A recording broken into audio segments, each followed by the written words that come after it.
Boa tarde. Vamos então iniciar aqui o treinamento de cannabis medicinal fornecido pela CB Pharma.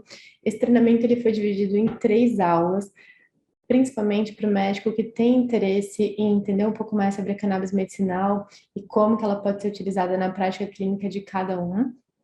Ela foi dividida, então, em 3 aulas para que seja construído um raciocínio clínico sobre o tema. Meu nome é Luísa, eu me formei no Centro Universitário de Brasília, trabalho com cannabis há mais de um ano, sou membro da Academia Global de Medicina Endocannabinoide.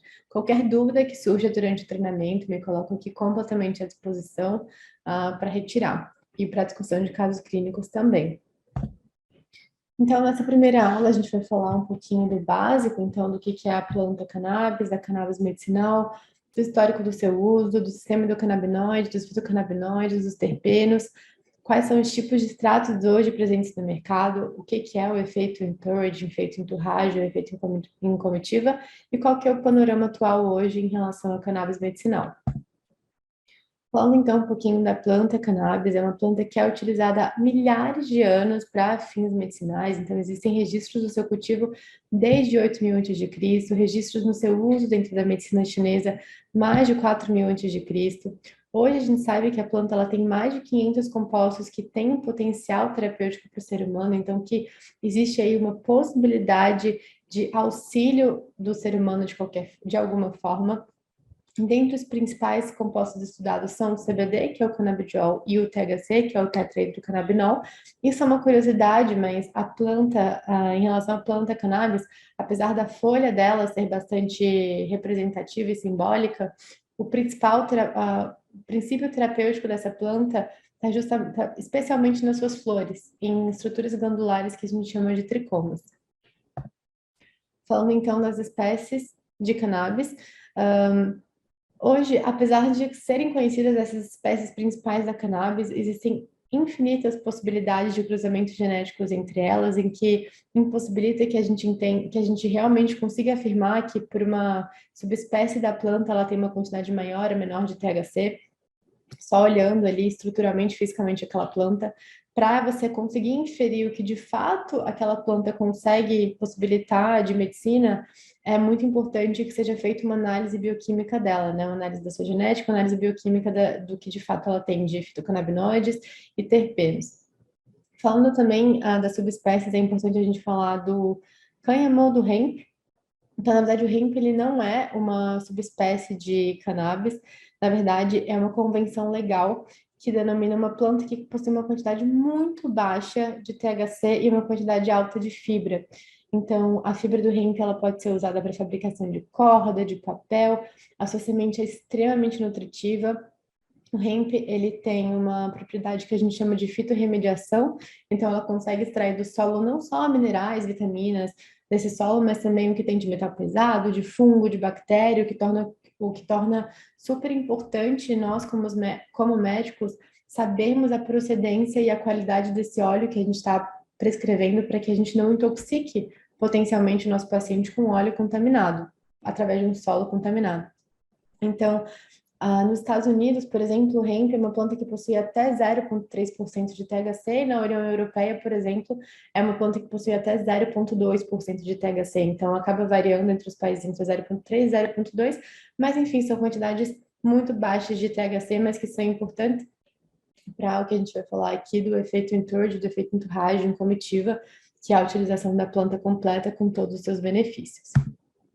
Falando então da cannabis medicinal, o que é a cannabis medicinal? Quando a gente fala disso, a gente está falando de cepas específicas da planta que passaram por um controle de qualidade de pureza, que são padronizadas, permitindo então a sua segurança para o uso terapêutico das mais diversas condições clínicas. Hoje a gente sabe que a cannabis medicinal ela consegue modular e mimetizar a ação dos nossos canabinoides endógenos, então que a gente mesma produz, estimulando então o funcionamento do nosso sistema endocannabinoide. Muitos termos novos para alguns, eu vou falar um pouquinho mais sobre todos eles ao longo do nosso treinamento, mas a cannabis medicinal, o principal objetivo dela é de estimular esse sistema que a gente tem, que é o nosso sistema endocannabinoide. E a cannabis medicinal faz muito sentido dentro do contexto da medicina integrativa, porque, por exemplo, mesmo um paciente oncológico busca o tratamento com cannabis medicinal, mesmo que ela não atue ali diretamente no câncer, apesar de existirem estudos mostrando o potencial antineoplásico da planta, apesar dela não estar ali tratando o câncer em si, o paciente ele vai estar conseguindo passar pela quimioterapia, pela radioterapia com menos efeitos colaterais, ele vai estar conseguindo dormir melhor, ele vai estar menos ansioso, ele vai estar conseguindo conversar com a sua família melhor.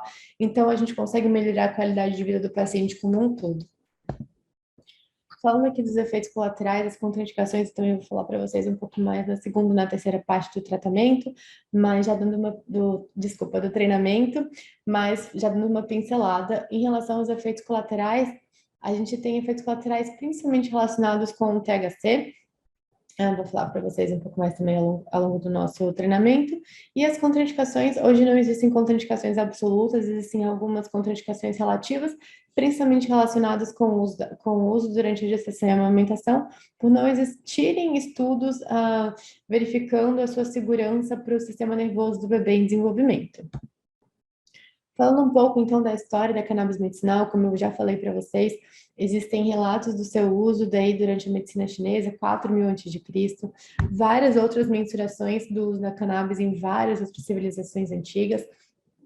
No século XIX, a cannabis medicinal ela acabou se consolidando na Europa e em outros países durante o mundo, dentro da medicina ocidental, como parte de um tratamento para diversas condições, principalmente relacionadas com dor crônica, distúrbios relacionados com da saúde da mulher, então distúrbios ginecológicos, para glaucoma, para epilepsia. Então, em 39, esses estudos desse médico irlandês, ele avaliou, então, o uso da cannabis para epilepsia, demonstrando, né, o potencial da cannabis para tratamento de epilepsia, consolidando ainda mais o seu uso medicinal na medicina ocidental. O que aconteceu então, né? Se no século XIX, o cannabis era possível comprar xarope de cannabis na farmácia, o óleo, então o que que aconteceu? Né? O que aconteceu foi, na verdade, uma questão política e econômica em que houve a Revolução Mexicana nos Estados Unidos. Os mexicanos tinham o hábito, né, de fazer o uso recreativo da cannabis e a planta, então, passou a ser associada com mexicanos, que era um sinônimo naquela época de criminalidade, de desemprego, e de bastante preconceito dentro de um contexto de bastante xenofobia.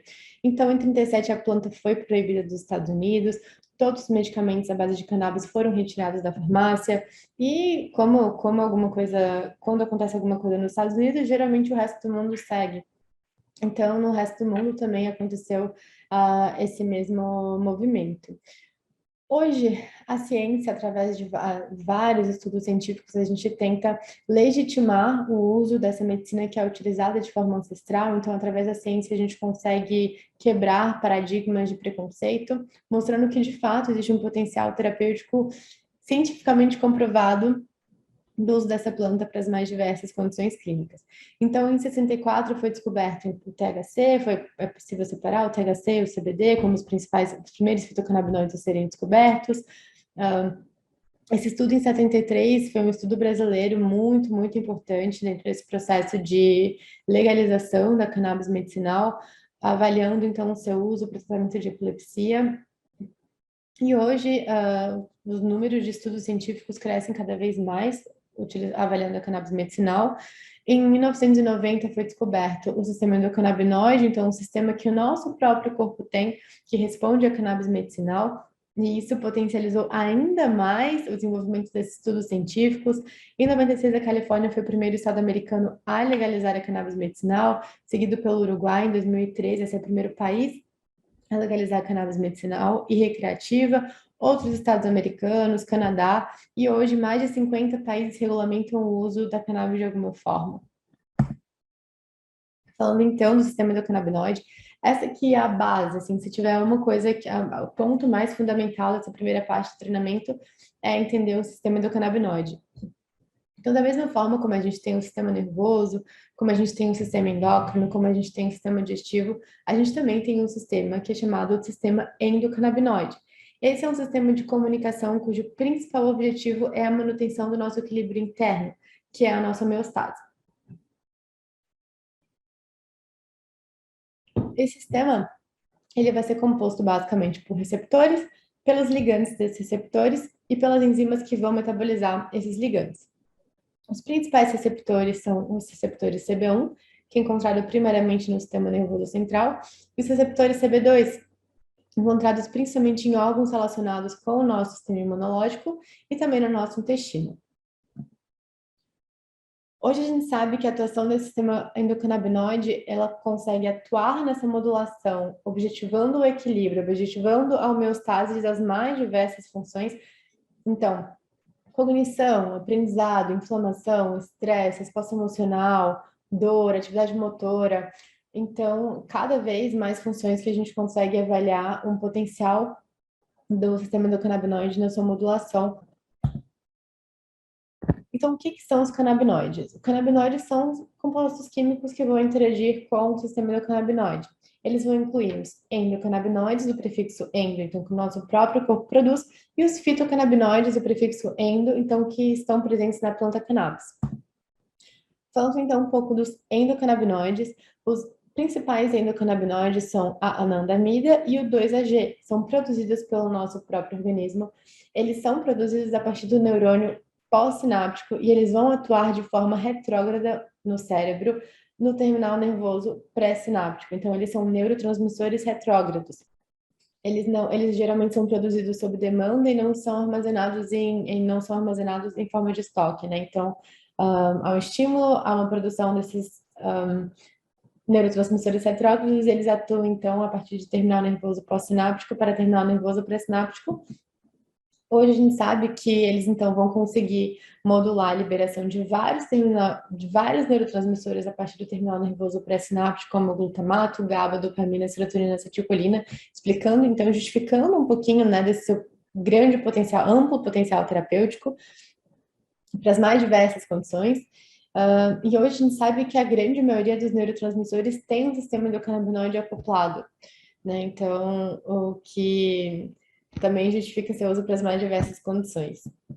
Falando então dos fitocannabinoides, a gente sabe que a planta ela tem mais de 120 fitocannabinoides hoje, mais de 500 compostos químicos, sendo desses 500, mais de 120 fitocannabinoides que de fato vão interagir ali mais diretamente com o nosso sistema endocannabinoide, seja estimulando diretamente os receptores do sistema endocannabinoide, ou então modulando a produção e metabolismo dos nossos próprios endocannabinoides, mas que de um modo geral vai haver um estímulo, um suporte desse sistema endocannabinoide para fazer aquilo que é para ele estar fazendo, que é a manutenção da homeostase, manutenção do nosso equilíbrio.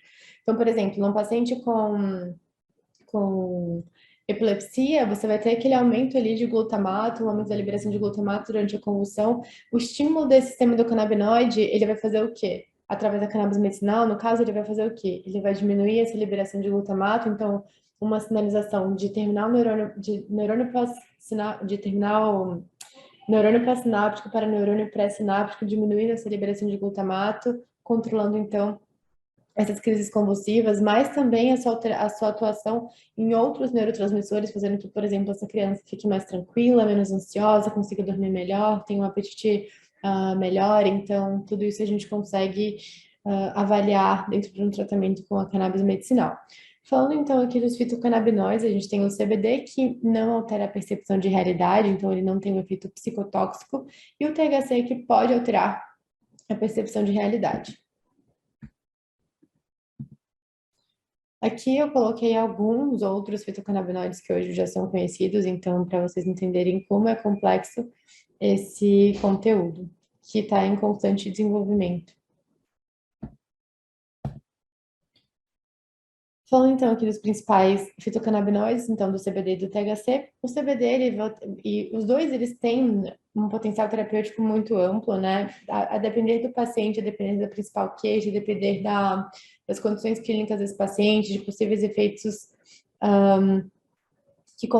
a partir de possíveis condições clínicas que contraindiquem o uso de um principal fitocannabinoide, a gente pode escolher o principal fitocannabinoide que vai ser utilizado para esse paciente, apesar do THC ter tido por muitos como um vilão, porque quando se faz o uso recreativo de cannabis, se busca por plantas com cada vez mais THC por conta desse efeito psicotóxico que pode variar de uma leve euforia até mesmo alteração de percepção de realidade, de coordenação motora.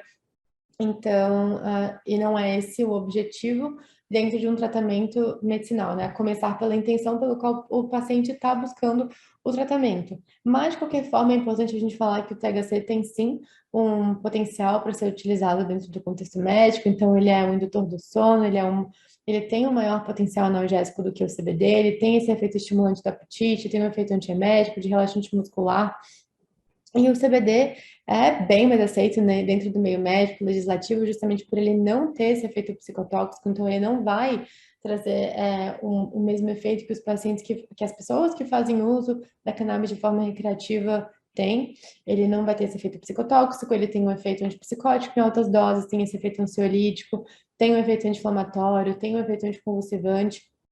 Então, a depender, de novo, né, do paciente, é uma medicina individualizada, a depender do paciente, a gente consegue escolher o principal fitocannabinoide em que esse paciente vai se beneficiar mais. Falando aqui dos terpenos, então, como eu falei, além dos fitocannabinoides, a gente tem os terpenos, que são outros compostos químicos que interagem com esses fitocannabinoides, podendo influenciar o efeito terapêutico de um determinado óleo. Para a gente entender isso justifica, então, por exemplo, um paciente que faz o uso de um óleo X, 25 miligramas de CBD por dia, e aí troca para um óleo Y, mantém as 25 miligramas de CBD por dia e não tem o mesmo efeito. Por quê? Uma das explicações são os terpenos, então são plantas diferentes, a gente precisa então de analisar essa parte bioquímica da planta em que possibilita com que a gente entenda o que de fato tem ali para que a gente consiga dar esse tratamento mais personalizado para o nosso paciente a depender do que ele precisa. Então, por exemplo, um óleo que seja rico em linalol, que seja rico em miceno, são óleos que têm um potencial mais ansiolítico, mais relaxante, independente do THC e do CBD. Então, isso é muito interessante de saber. É bem complexo, bem rico esse conteúdo. Aqui uma tabela falando um pouquinho dos efeitos do potencial terapêutico desse fitocannabinoide, dos terpenos. Então, vamos falar então um pouco de quais são os tipos de extratos que hoje estão presentes no mercado. Então, a gente tem extratos que são full spectrum, então que a planta está ali completa, extratos que são broad spectrum, então que possui a maior parte dos componentes da planta, mas em que o THC ele vai ser isento, e o produto isolado que ele é purificado, purificado, purificado, até que só tenha o CBD. Hoje a gente sabe a importância do efeito entourage, entourage, efeito em comitiva, em que parte deste princípio aqui, que é da sinergia botânica. Então, a gente consegue utilizar um produto, um fitoterápico, de forma mais efetiva, de forma mais assertiva, quando a gente utiliza a planta de forma completa, quando a gente confia na natureza, na inteligência natural daquela planta, né? Então, quando a gente utiliza a planta de forma completa, a gente tem uma potencialização de todos esse potencial terapêutico dessa planta. A gente tem que utilizar uma dose bem menor para que a gente consiga ter os efeitos desejados, então diminuindo o risco de efeitos colaterais que está relacionado com a dose, né, na sua grande maioria. Então, por exemplo, quando a gente tem o CBD junto com o THC, a gente consegue minimizar esses efeitos psicotóxicos do THC, né? Então, uma quantidade maior de CBD em relação ao THC, a gente consegue minimizar esse efeito psicotóxico do THC. E, de novo, esse efeito entourage também é observado não só com os fitocannabinoides, mas também com os terpenos, como eu já comentei, com outros compostos químicos da planta. Falando então ainda sobre esse efeito, eu gosto bastante desse estudo, que é uma meta-análise que foi feita em 2018, em que comparou o uso de CBD isolado com o uso de um óleo full spectrum, também que é predominante em CBD, em pacientes com epilepsia grave refratária a tratamento medicamentoso tradicional.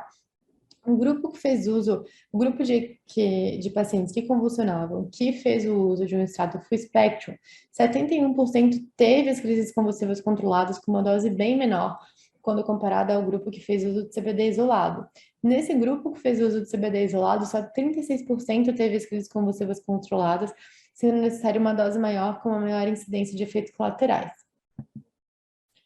Então, qual que é o panorama atual hoje em relação à cannabis medicinal? Hoje a gente percebe uma busca crescente dos pacientes, principalmente aqueles portadores de doenças crônicas, procurando opções que têm menos efeitos colaterais e que são mais naturais para lidarem com os sintomas e com as suas patologias de fato, tá? Hoje a gente sabe que o sistema endocannabinoide é um sistema fisiológico regulatório que é essencial para a manutenção do nosso bem-estar, do nosso organismo, em que cada vez mais estudos no mundo inteiro eles estão conseguindo comprovar cientificamente o potencial da cannabis medicinal e do sistema endocannabinoide em várias funções do nosso organismo. Hoje a gente sabe que a cannabis medicinal é uma opção também para diminuição da polifarmácia, que é bem comum nos pacientes portadores de doenças crônicas. E hoje só 0,2%, a última estatística que eu vi do ano passado, só 0,2% dos médicos no Brasil sabem prescrever cannabis medicinal. Então, um interesse crescente dos pacientes associado com o mercado, que está cada vez também está em crescimento, e só uma pequena parcela dos médicos sabe prescrever, então faz muito sentido para médicos que principalmente lidem com pacientes com questões neuropsiquiátricas, dor crônica, ansiedade, depressão, insônia e as mais diversas outras condições clínicas que eu vou falar na segunda parte do treinamento, se atualizem sobre o tema. Então, é isso, essa primeira parte do treinamento.